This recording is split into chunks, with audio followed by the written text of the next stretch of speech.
Chris hit us up. He said, why do people just assume Ohio State can win a national title every year? My answer is because they can win a national title every year.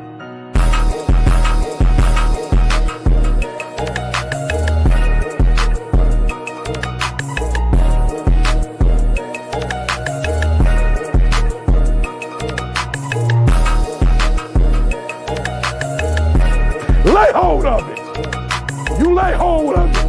And when that thing tells you to quit, you look at it in his eye and say, I ain't going nowhere. I will break you before you break me. You will not defeat me. You will not destroy me. Some of you are so ignorant. You've been through so much hell. You gonna quit now? You should have quit 10 years ago. You should have been quit. You don't quit now. It's the 10th round. You got 2 more to go. And when you get to success, it's not about skill. When you get to a certain level of success, it's about stamina. It's about stamina. It's about you won't break me. You can't take me. It's too late now. It's too late. You should have broke me a long time ago. I'm unbreakable now. The only chance at this point is you gotta kill me. And you gotta kill me now. And then when you kill me, my legacy will live.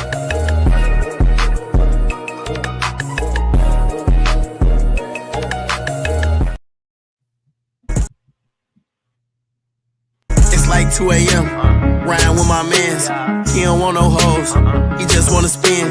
Soon as I stop the wheel, do that nigga in. You like how I feel? Do that shit again. Good morning, good morning, good morning. It's officially hate week here on the Buckeye Roast. It's your boy Ron James here with my guy QP Ski. Q, how you doing? Oh, hanging in there. Long weekend. We're back in here. Top 5 win, all that good stuff. It's been a while. I figured it was early in the morning, so I figured I would give you a second to get awake, play some NBA Youngboy, a little G Herbo at 8:20 in the morning. Hopefully get you fired up for the show. We were off a few days last week, but we are back. It's the biggest week of the year. Plenty to talk about. The Buckeyes get another top 5 win over Indiana this past weekend. They have a redemption game against the team up north on Saturday. Plenty to get to, some national news to talk about, some recruiting news to talk about, good and bad. There's plenty to dive into. Q, anything from the weekend before you want to get started? No, just I felt like we didn't talk much last week, but we did call it. We weren't worried too much about going into this game, maybe a little bit. And Indiana did show up there at the beginning, but I think it kind of played out how we wanted to. So solid weekend of college football. Again, another crazy weekend across the country. Absolutely. Another crazy weekend. We did not talk at the end of the week last week, so I wanted to start with a little bit of recruiting news. I know plenty of recruiting news buzzing around Ohio State, but it is officially hate week, and the team up north is making waves in the recruiting world. Last week, they sign or flip 5-star quarterback Bryce Underwood. Michigan recruiting has kind of been in a slump most of this cycle and seems to really be picking up steam. They add the number 1 quarterback in the class. The Buckeyes and the team up north now hold the number 1 and number 2 quarterback in the class. One from Michigan, one from Ohio, a new chapter in this story. How big of a get is that for the team up north? We talked about it last week with all the news out there, the offer coming through, the massive offer that they were talking. I mean, I was like, there has to be no way you turn around and don't pull this recruit. But I mean, they put their money where their mouth was. They had to have it by all means now in college football, all resources at your disposal out there, get things done. And then credit to Michigan, they get it done. They get the quarterback they needed. They struggled this season. It seemed like if they had somewhat of decent quarterback play, they'd be nowhere near, having the abysmal season they are.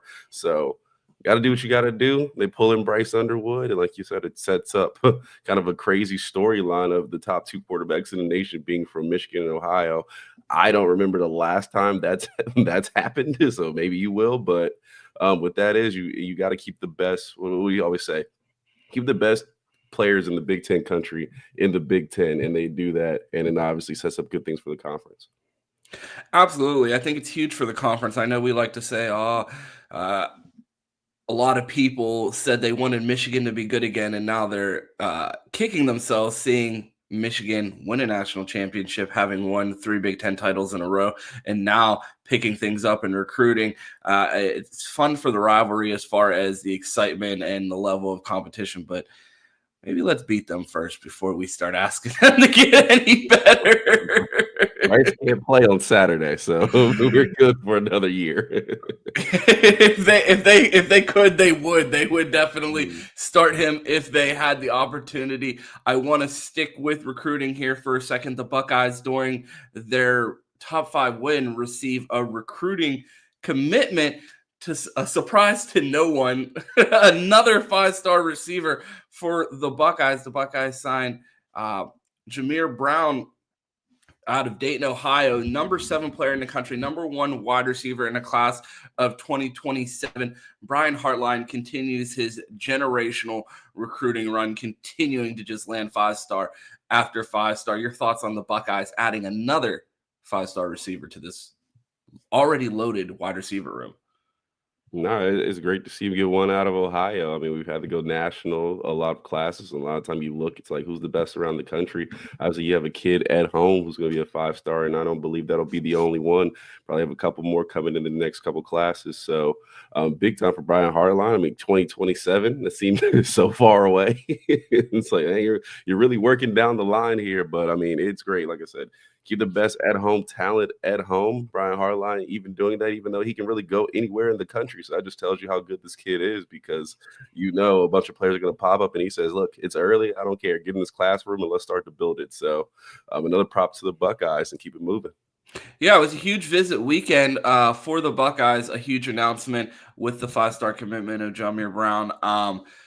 But there was a lot of other names that we're going to get to later in the show. A big recruiting weekend from the Buckeyes, plenty of visits, a few surprise visits that we will get into later. But a few national notes before we really dive into this top 5 win.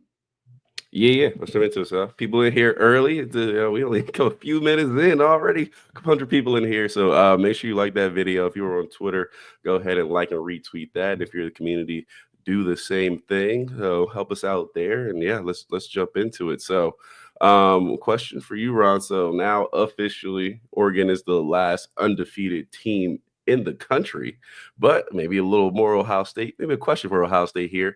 Coming off the weekend, everyone watched Ohio State play Indiana, completely dominant win probably after the first quarter, and many journalists around the nation are saying Ohio State looks like the best team in college football right now. We've seen this team over the last few weeks. We've had an injury on the offensive line, didn't seem to slow them down. Do you feel like Ohio State is playing the best ball in the country right now? Yeah, it feels like it. I was listening to a lot of the national reaction to the Buckeyes game, and you even saw Paul Feinbaum say it feels like the Buckeyes are the best team in the country, and we know that we don't need the SEC mouthpieces to validate how good our team is. We know how good they are. But with the way Oregon's looked the past few weeks and the way the Buckeyes have continued to progress and roll with the punches as far as these injuries on the offensive line, every week it seems like the Buckeyes are losing an offensive lineman and everyone's writing them off as a potential contender. And they keep plugging these holes and continuing to find ways to compete. I said last week on the show that I felt like this was the last survivable iteration of the offensive line. We've seen 5 different combinations of offensive line units start. I think this is the last one that they're able to win a national championship with and still have the ability to compete with the talent that they have. Hats off. We don't do that around here. But shout out to Justin Fry for being able to weather the storm on the offensive line. We thought one injury would completely do them in. They've survived 3. So to see the Buckeyes continue to look dominant and, in a game that people thought might be close, Buckeye fans were probably more worried than the national media just because people like to write off the logo of Indiana, but Indiana comes out, scores early, looks like it may be trouble for the Buckeyes. No pass rush, cornerbacks getting beat, and then Jim Knowles really dialed it up and put the screws to Indiana later in the game. Yeah, I mean the defensive line performance. I mean, if they are going to play like that, I was like, dang, we got 5-star DNs right now. It felt like they were just completely dominant. Cody Simon got on the blitz. He came through with a few sacks. I don't Jim Knowles really dialed it up. Yeah, I mean, I'll agree with you. I obviously we're going to see the next couple of weeks, and then we should be able to get that rematch. So it looks like we're going to see if Ohio State could again go toe to toe with the best team in the country in Oregon by rankings and try to go win a Big Ten championship. Got to win this week first, but yeah, I think they're playing as good a ball as anybody. And I felt like the country has been a little inconsistent. You say a week to week, you'll be like, oh, they're really good. Next week, yeah, I don't know. Ohio State is one of those teams who week to week their performances have been very good, so it feels like they're playing the best ball in the country. So moving on, a little bit of SEC news since we talked about them. Alabama goes to Oklahoma, and it does not go well. It looks like they are officially eliminated from playoff contention, adding that next loss. How surprised were you with just that game overall? How surprised was I? Yeah. I live bet that game when Alabama was down 24-3. I bet Alabama over 16.5 points, and I sprinkled a little money on Alabama money line just to see if they could come back because I didn't believe in Oklahoma. I'm like, there's no way this team comes from the Big 12 and they knock off Alabama already. To see what they've been able to do in the SEC, a bad Oklahoma team. I thought at some point Jalen Milroe would turn the magic on. He would start running. He would start hitting bombs to Ryan Williams and at least make it close. Boy, was I wrong. Wrong, terribly wrong. That's why we bring Pat on Fridays, because I do shit like live bet Alabama money line down 21 in the third quarter.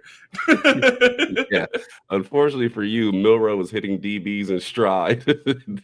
Had a couple great balls, unfortunately, going Oklahoma's way. So, yeah, I was pretty shocked. I was like, this Oklahoma team is really, really bad. They were at 500 in the SEC, and that's adding in non-conference games. So I was like, they're not playing well at all. And obviously they come in and absolutely blitz Alabama. So that was my more shocker for the weekend.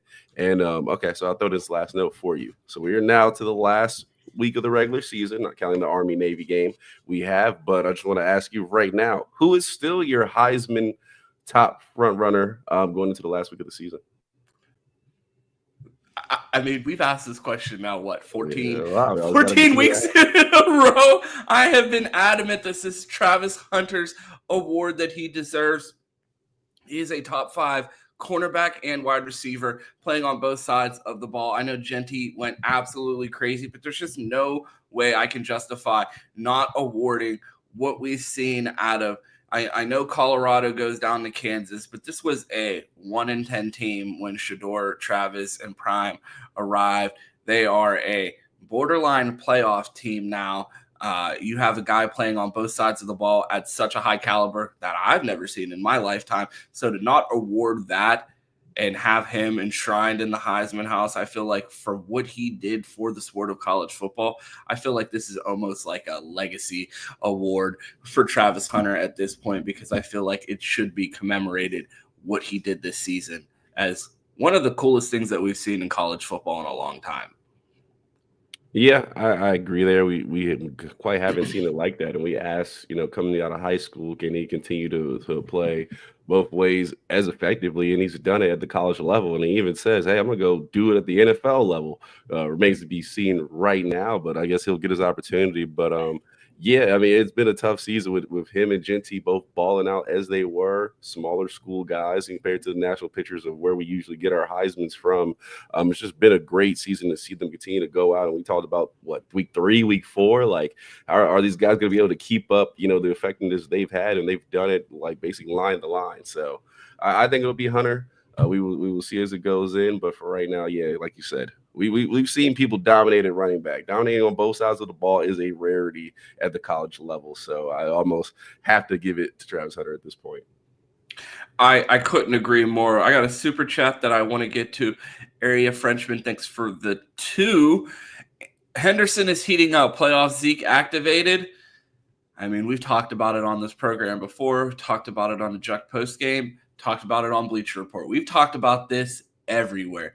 I feel like this year was so necessary for Buckeye fans to truly appreciate the greatness of TreVeyon Henderson and see how great of a back he was, because due to injuries, due to him being young and having not played the position for a long time as a true freshman, we haven't seen peak powers TreVeyon Henderson until this season.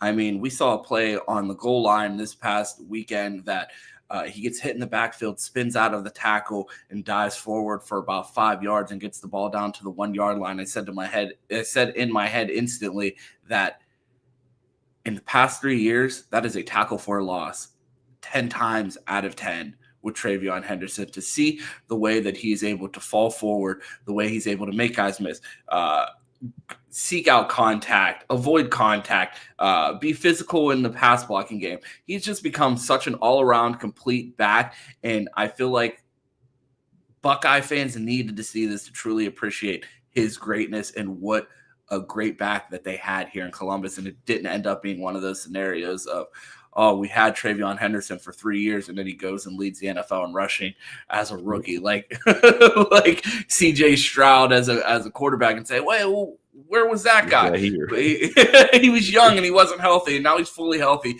and people are seeing max powers TreVeyon Henderson. Yeah, I want to ask you, obviously running backs are undervalued. Do you think he's playing at a first-round level? I mean, we know he's going to go test off the charts because there's been talk about TreVeyon Henderson, great athlete. We don't know if he's a great running back. But so now putting that together, shout out to Coach Locke, do you think he's playing well enough to be at a first-round level with guys like Jeanty? I do. I think he is at that type of level. If I was an NFL GM, I'm not taking a running back. I'm sorry. I saw Bill Belichick once run for 300 yards with a fucking stand-up comedian at running back. So while I think TreVeyon's a great player, I think it speaks more to the current state of the NFL if he doesn't end up being a first-rounder than it does his actual skill. Okay, there you go. Yeah, no, I think TreVeyon's playing at an extremely high level. I mean, I think both him and Q both had spin moves where they looked like they were dead to rights and turned it into positive yardage. And he's played great this season. I just remember the talk a couple years ago. When we were around Twitter Spaces a lot, and they were like, "Oh, Henderson's not even a top 5 back in the Big Ten." So it's good to see him stay healthy, continue to prove people wrong, and know we knew all along if he got healthy and got the lock in, a little more experience at the position, he'd be the number 1 running back that we recruited. Lock in, pun intended or not intended? I guess it could be the Lock Boys. It's going to be a pun now. Shout out to the Lock Boys. Also, a shout out to Posh. Good morning to you. A good morning to everyone, all the members.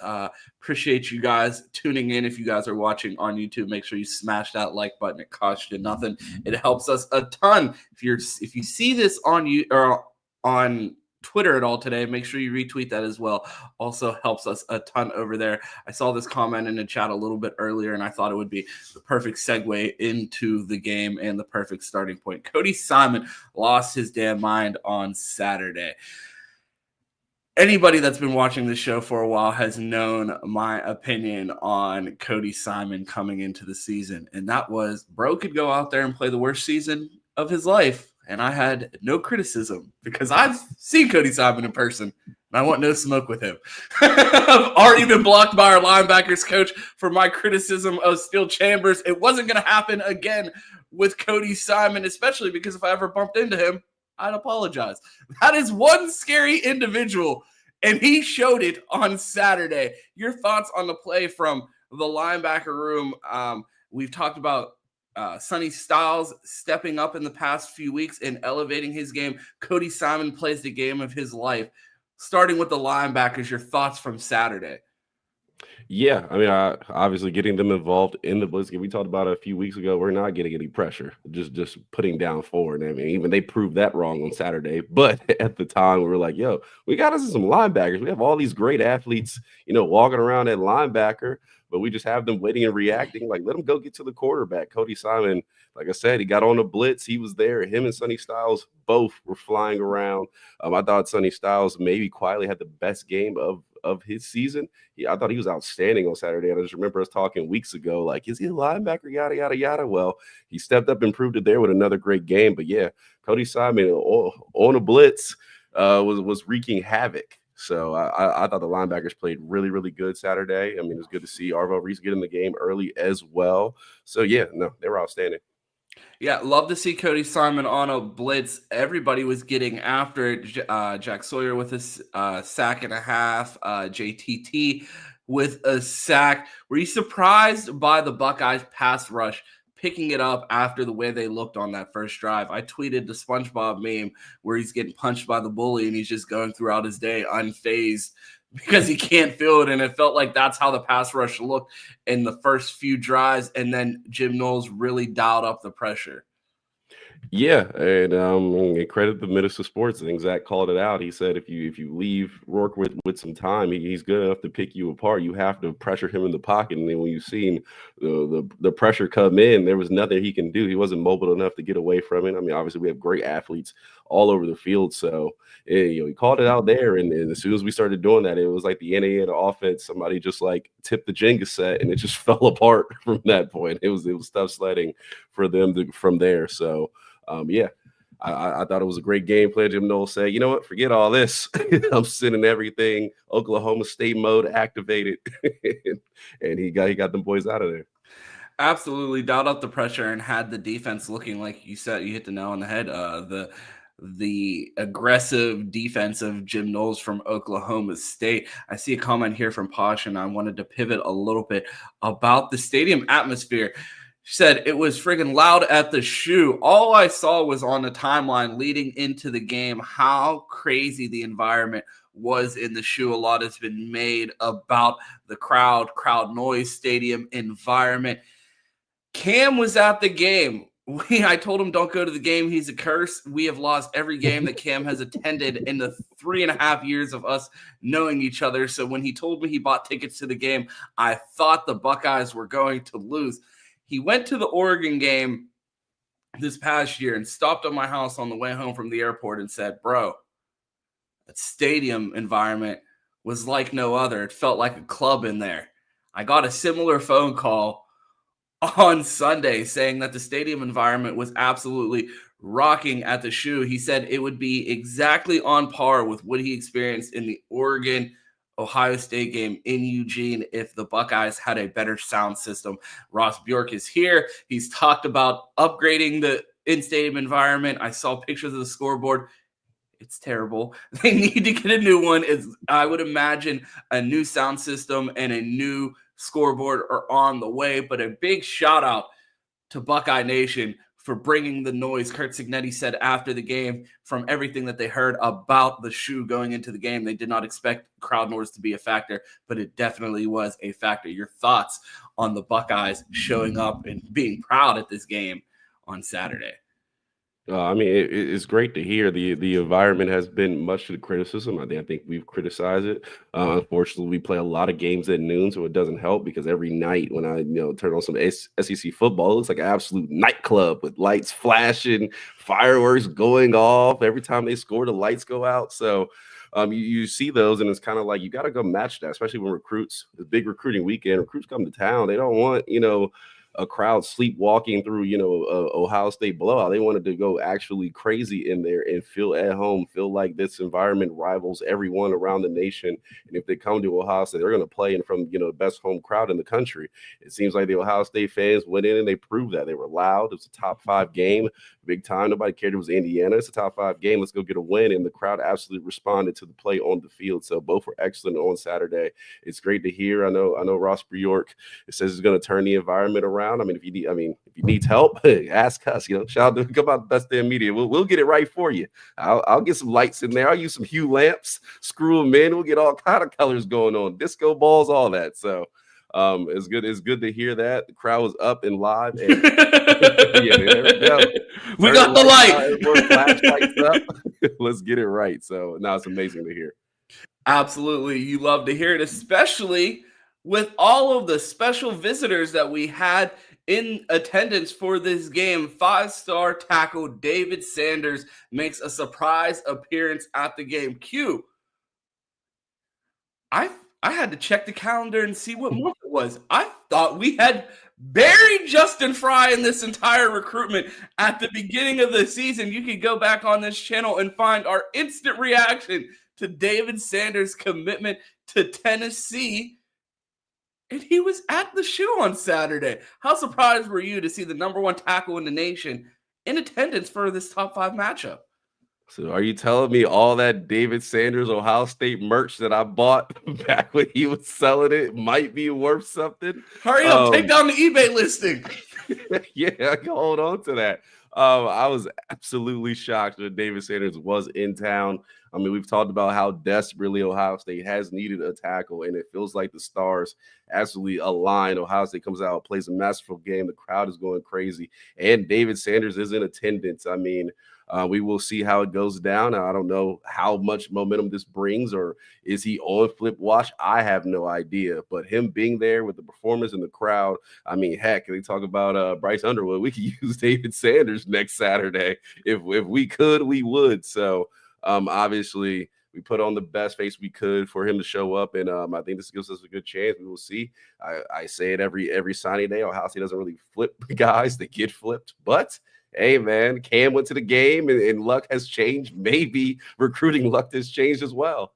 Yeah, I know. Maybe the curse is lifted since we've been in front of microphones and known each other. We haven't won any games that Cam attended until this past Saturday. We haven't beat Michigan. Yeah. So hopefully until this Saturday, haven't won a Natty or a Big Ten championship. Maybe the curses are broken around here, Q. Oh, fingers crossed, fingers crossed. Word around this recruitment is that David Sanders will be in town until today and could potentially make a return trip for the game. So the Buckeyes hopefully making headway in that commitment. I wanted to get to this super chat from J-Man. Thanks for the 2. I'm still a bit concerned about the run blocking. The Buckeyes struggled a little bit in the run game on Saturday. TreVeyon Henderson, 9 carries for 68 yards, 7.6 yards per carry, doing what TreVeyon does, adding a touchdown there. Quinshon Judkins, 14 carries, 36 yards, 2.6 yards per carry. Do you think this is more about the run game, or is there something going on with Q? It feels like he's had a few slow games these past couple weeks. Do you think that's more due to the run game? TreVeyon just going crazy? What do you think's going on with Quinshon Judkins these past few games? Well, I'll start with the run game and the offensive line. One, I gotta give a shout out to is it number 6 from Indiana? He's either 6 or 8, but their D tackle was an absolute monster on Saturday. I think he came from wasn't JMU. I forget where he comes from, but you know who I'm talking about. He was an absolute monster on Saturday, disrupting the run game. He was getting in the backfield. Q didn't have maybe the best of games. I didn't think he was necessarily bad. I mean, I thought he made the most of the yards. Thought he played decent ball. I also know TreVeyon Henderson was better, but I think the run game is going to be a work in progress. I mean, Michigan comes to town. They have a really good front 7, so the questions more will be answered. But again, this offensive line hasn't been together for too long, and it's pretty makeshift. So I don't expect Ohio State. There you go. Charles Green has a Kent State. I don't expect Ohio State to come out and dominate in the run game probably anymore this season. The thing is, can they put together a performance good enough to where people don't straight back and be like, yeah, you're not going to pass on us. Go ahead and run, and you can't do that. So hopefully this makeshift offensive line can continue to move bodies and we can get some yards. As long as we have a decent run game, I feel like that puts us in position in every game to come out with a victory. So I think that's the most important thing. I don't think we're going to get a dominant performance from them anymore. We've been talking about breaking curses, Q. Another one has been lifted, and it only took us firing someone making $500,000 a year to make it happen. The Buckeyes get their first punt return since Jalen Marshall returned a punt in 2014. Caleb Downs gets a punt return for a touchdown this year after Brandon Inniss guaranteed that we would receive one from our special teams this year. How surprised were you when Caleb Downs returned that punt? Shock of the absolute season. Caleb Downs returns a punt. I mean, last time we returned a punt against Indiana, we went on to win a natty. So maybe that's a sign of great things to come. Yeah, I was absolutely shocked. I know, like, I stream on my TV, so I was a little bit behind. But I saw one in one of our group chats on Twitter. I just seen a text saying Caleb Downs is not a playmaker, and I was like, "Oh Lord, he's about to fumble, blah blah." But they were being sarcastic because obviously he gets it, makes a spin move, goes down the sideline, and takes it to the house. So, absolutely, finally, after 10 long years, we get a punt return from Ohio State. So I'm absolutely shocked, but absolutely happy. And everybody was hyped on the sideline. The crowd went absolutely crazy. So it was just tears to my eyes of special team players making plays. I tweeted that it was the greatest heist in American history, the $500,000 a year that Parker Fleming was stealing as the special teams coordinator for the Buckeyes while producing 0 kick returns, 0 punt returns, and then we fire him and get our first one in almost a decade. Yeah, along with some great punt coverage as well, all over. The special teams is still level up this season, so maybe I also want to hire you and give you $500 as an advisor and save a little money. Absolutely. I wanted to give a shout out to Jaden Fielding as well. We've been pretty critical of the kicking game when it has looked bad, and you know the role around here. If we criticize them when they're doing bad, we have to give them flowers when they're playing good. 5 of 5 on his last attempts, makes a 45-yard field goal against Indiana, has a long of 46 in the last 4-game span. He has been perfect since his miss at Nebraska back in October. So perfect through the month of November. Hopefully he can keep that going into the game this week. We have an action-packed week coming up.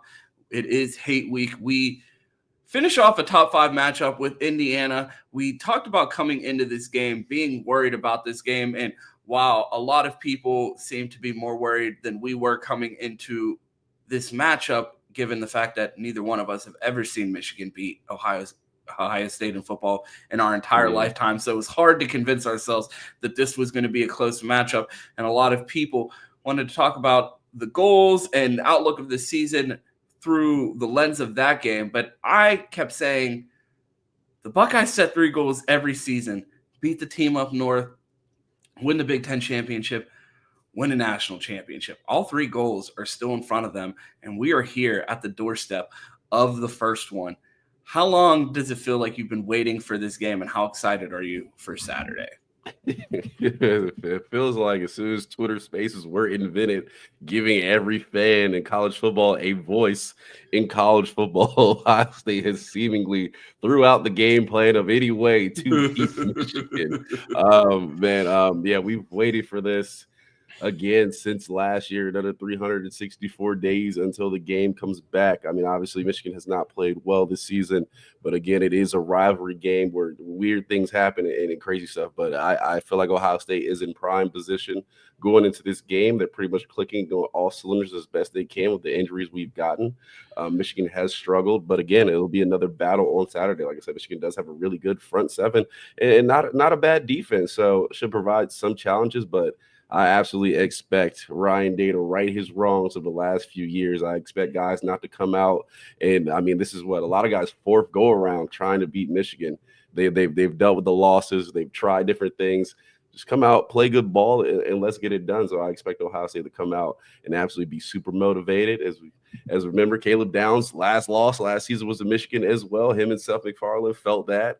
Quinshon Judkins' first time playing in the rivalry. We know he'll be juice. So I expect a great game on Saturday. I expect Ohio State to build on their performance from the last few weeks and roll to this and roll through Michigan. Yeah, it feels like the Buckeyes have an opportunity to get sweet revenge against Michigan. Before we get out of here, I did want to talk about the end of the game and ask, is it foreshadowing what is going to happen on Saturday? Because you saw 0 sportsmanship from Ryan Day after they QB sneak out of victory formation to run it up on Curt Cignetti after he was running his mouth and telling everyone to Google him before the game. So your thoughts on the Buckeyes? Do you think if they have an opportunity, they take a chance or they take an opportunity to run it up and get some extra get back for the past few years on Saturday? Yeah, I was very shocked we scored that last, especially Ryan Day. We know him as the handoff merchant in the second half, where he is the most take the foot off the gas pedal of any coach that I have really ever seen. So I was shocked with that last touchdown on Saturday. But as far as Michigan bad blood is out there, I mean, I think Ryan Day would do anything to go out and put up 100, even if it required putting Justin Fields in the game and putting Howard on the back of his jersey. Like, he would do absolutely whatever to blow this team out if he could. So Absolutely. I expect him to pull out all the stops, Tartars to play a lot of minutes on Saturday. And really, if you talk about leave no doubt, he is really going to try to put that nail in the coffin of I can't beat Michigan and absolutely try to expose that team on Saturday. Yeah, if Ryan Day wanted to hang 100 on them, I said he might try to hang 200 on them on Saturday, man. The Buckeyes have a huge matchup. It feels like we've been waiting all year for this game. Another chat from Posh, member for 2 months. Thank you for being a member. It's going to be so loud. I'm excited. Y'all got to get to Columbus so I can give you guys big hugs. Keep growing the space. So proud of you guys. We'll adopt both of you. We appreciate that, Posh. We definitely got to get to Columbus. Q, closer than I. He lives 30 minutes from Scottsdale and the Woody. So, but we appreciate you. There was one more thing that I wanted to get to before we get out of here, but I can't exactly remember. Oh, we are going to have a couple guests this week, so be sure to tune in. Michigan guest, Ohio State guest, all kinds of guests this week to talk about the Buckeyes, the game, the rivalry. So make sure that you're tuned in. There are 400 people watching right now. Make sure you smash that like button. It is free. It helps us a ton. Make sure you retweet if you see this on Twitter. Make sure you smash that like button. And yeah, we appreciate everybody tuning in. We will be here live all week for the Buckeye Roast. Q, actually, are we going to be live all week? Thursday, Thanksgiving? What you got going on? Yeah, I mean, I'm not going home. I will be here, so I can do Thursday morning. And I will be having a later dinner, so we will be here on Thanksgiving. So all week, make sure that you are tuned in right here for the Buckeye Roast. Trying to think, is there anything else we have before we get out of here? Q, anything else? No. I mean, we'll obviously crank up the news a little bit tomorrow, but we'll hold it down for now. Obviously, it's been a great time in college football, so a lot of things to talk about. But it's rivalry week that comes first, so absolutely. Be sure to tune in tomorrow for Terry Tuesday. Q, let the people know where they can find you. Yeah, man, not hard to find. City Boy Quentin on Twitter, Flying at Johnson on Instagram. If you like movies, minor league films, here on YouTube. Ron, get us out of here. If you want to find me, you can find me on Twitter at 2Ts. It's 2_TES. You can find us here weekdays for the Buckeye Roast, Monday through Friday. You can catch me Wednesdays in the Bleacher Report app at 5 p.m. with Chris Drew for our weekly previews. Saturdays on the Menace Sport platform for the college football pregame show and the Juck on Bucks postgame. And then Sundays for Buckeye BS with my guys Mike and Cam. We appreciate everybody tuning in to this episode of the Buckeye Roast. And of course, you guys know how this ends. It's always go Bucks. And of course, OH. Ayo.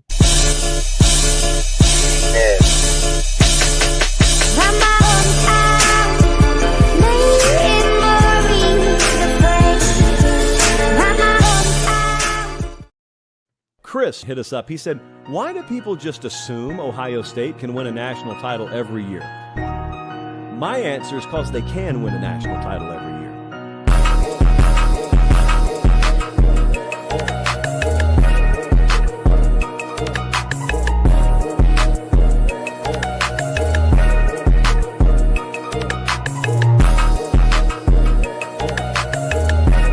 Lay hold of it. You lay hold of it. And when that thing tells you to quit, you look at it in his eye and say, I ain't going nowhere. I will break you before you break me. You will not defeat me. You will not destroy me. Some of you are so ignorant. You've been through so much hell. You gonna quit now? You should have quit 10 years ago. You should have been quit. You don't quit now. It's the 10th round. You got 2 more to go. And when you get to success, it's not about skill. When you get to a certain level of success, it's about stamina. It's about stamina. It's about you won't break me. You can't take me. It's too late now. It's too late. You should have broke me a long time ago. I'm unbreakable now. The only chance at this point is you gotta kill me. And you gotta kill me now. And then when it's like 2 a.m. Riding with my mans. He don't want no hoes. He just wanna spin. Soon as I stop the wheel, do that nigga in. You like how I feel? Do that shit again. Ball